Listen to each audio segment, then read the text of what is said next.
Good morning बच्चों। आज हम लोग बात करने जा रहे हैं आपके इंग्लिश के पेपर के लिए एक इम्पॉर्टेंट ऐसे के बारे में जो कि वर्तमान समय में बहुत ही इम्पॉर्टेंट टॉपिक है, नेशनल एजुकेशन पॉलिसी 2020 या जिसे हम NEP 2020 भी कहते हैं। इससे संबंधित ऐसे निश्चित रूप से एग्जाम में पूछा जाएगा, तो आइए इसके इम्पॉर्टेंट पॉइंट्स को डिस्कस करें। First point, New education policy is the first education policy of 21st century and its aim is to address the main growing developmental demands of our country. New education policy या जिसे हम NEP कहते हैं, वह 21st century की पहली education policy है और इसका जो उद्देश्य है वह हमारे देश के विकास के लिए जो मेन आवश्यकताएं हैं उसको पूर्ति करने के उद्देश्य से इसे डिजाइन किया गया है। Second point, the main objective is to transform the Indian education system as per the needs of 21st century. New education policy का जो मेन उद्देश्य है वह 21वीं शताब्दी के लिए जो भारतीय शिक्षा में सुधार किया जाना है उसको ध्यान में रखते हुए इसे बनाया गया है। This education policy lays particular emphasis on the development of the creative potential of each individual. This is a child-centric educational policy. इस एजुकेशन पॉलिसी के द्वारा प्रत्येक छात्र के क्रिएटिव पोटेंशियल अर्थात उसके अंदर जो रचनात्मक प्रतिभा है उसे विकसित करने के उद्देश्य से इसमें प्रावधान किए गए हैं। यह एक चाइल्ड सेंट्रिक अर्थात बाल केंद्रित एजुकेशनल पॉलिसी है। The NEP will focus on all aspects of education system like early education, reshaping the curriculum, reform in examination procedure, vocational training, etc. NEP जो है वह एजुकेशन सिस्टम अर्थात हमारे शिक्षा के प्रणाली के सभी एस्पेक्ट्स पर यानी कि सभी पहलुओं पर विचार करती है, जैसे कि अर्ली एजुकेशन अर्थात बच्चों की प्रारंभिक शिक्षा, रीशेपिंग द करिकुलम अर्थात पाठ्यक्रम को पुनः शेप में लाना अर्थात वर्तमान आवश्यकताओं के हिसाब से पाठ्यक्रम को बनाना, रिफॉर्म इन एग्जामिनेशन प्रोसीजर परीक्षा की जो वर्तमान प्रणाली है उसमें सुधार करना, वोकेशनल ट्रेनिंग अर्थात व्यवसायिक प्रशिक्षण इत्यादि, इन सभी पर न्यू एजुकेशन पॉलिसी पर जोर दिया गया है। There will be a new 5+3+3+4 system which will replace our old 10+2 education system. जैसा कि आप सभी को मालूम है, वर्तमान में हमारे यहाँ 10+2 एजुकेशन सिस्टम है अर्थात 10वीं के बाद 11th और 12th की क्लासेस होती थी। अब इस सिस्टम के स्थान पर 5+3+3+4 का सिस्टम अपनाया जा रहा है, जिसमें पहली और दूसरी से पहले बच्चा जो है 3 साल और पढ़ेगा जिसे कि हम प्रिपरेटरी क्लासेस कहेंगे। इसके बाद तीसरी, चौथी और पांचवी अर्थात क्लास 3, 4 एंड 5 इसके लिए जो प्राइमरी क्लासेस रहेगी, 6, 7, 8 के लिए मिडिल स्कूल और 9 से 12 तक 4 साल हाई स्कूल का सिस्टम रखा गया है। तो इस प्रकार से इस एजुकेशन पॉलिसी में पहली क्लास से पहले बच्चा 3 साल तक ऑलरेडी पढ़ाई कर पाएगा, इसका प्रावधान किया गया है। New education policy ensures to cover the children in the age group of 3 to 6 in the new 5+3+3+4 structure. A strong base of early childhood care and education (ECCE) from age 3 is also included.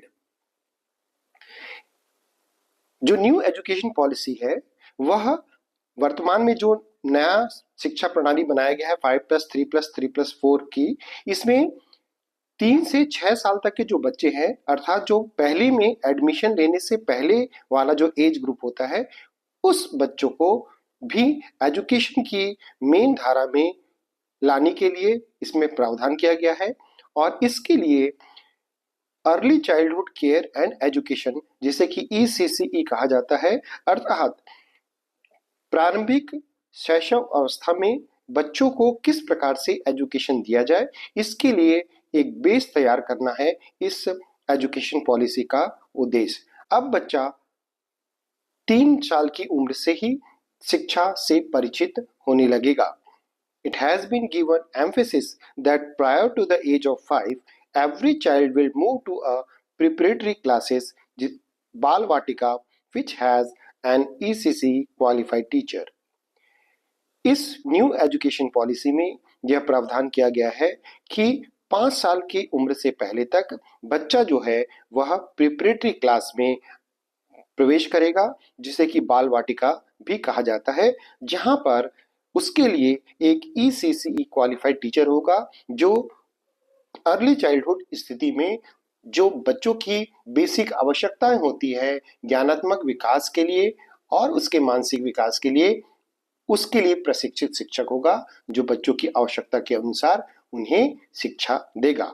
There will be play based learning in preparatory classes. ये जो प्रारंभिक class है इसमें खेल आधारित शिक्षा होगी। The mid day meal program shall also be extended to the preparatory class in primary schools. ये जो प्रिपरेटरी क्लास में जो बच्चे हैं उनके लिए मध्याह्न भोजन भी दिया जाएगा। इस प्रकार से 3 साल की उम्र से ही बच्चों को प्रिपरेटरी क्लास में एडमिशन दिलाकर एजुकेशन सिस्टम के द्वारा उनकी शिक्षा का प्रबंध किया जाएगा। It is said that students will be taught in their mother tongue. Teaching in regional language will also be promoted. इस न्यू एजुकेशन पॉलिसी में कहा गया है कि बच्चों को, जो प्राइमरी क्लास के बच्चे हैं, उन्हें मदर टंग में शिक्षा दी जाएगी, अर्थात उनकी जो मातृभाषा है उसमें ही प्रारंभिक शिक्षा दी जाएगी। इसी प्रकार से विभिन्न राज्यों की जो क्षेत्रीय भाषाएं होती है, रीजनल लैंग्वेजेस होती हैं, उनमें शिक्षण को भी बढ़ावा दिया जाएगा। Instead of rote learning, understanding based learning will be promoted. इस न्यू एजुकेशन पॉलिसी में प्रावधान किया गया है कि बच्चों को रट कर सीखने की बजाय उनकी समझ विकसित करके शिक्षण प्रणाली को विकसित किया जाएगा, अर्थात बच्चों की समझ पर आधारित शिक्षण व्यवस्था होगी। Students will be given increased flexibility and choice of subjects to study in secondary school. They can now choose subjects of their interest. New education policy में एक महत्वपूर्ण प्रावधान यह भी किया गया है कि बच्चों को सब्जेक्ट चुनने में फ्लेक्सिबिलिटी अर्थात लचीलापन दिखाया जाएगा। अब बच्चे अपने पसंद का सब्जेक्ट चुन पाएंगे। As per the demands of present time, computer education will be given more importance. Coding will be taught at middle school level.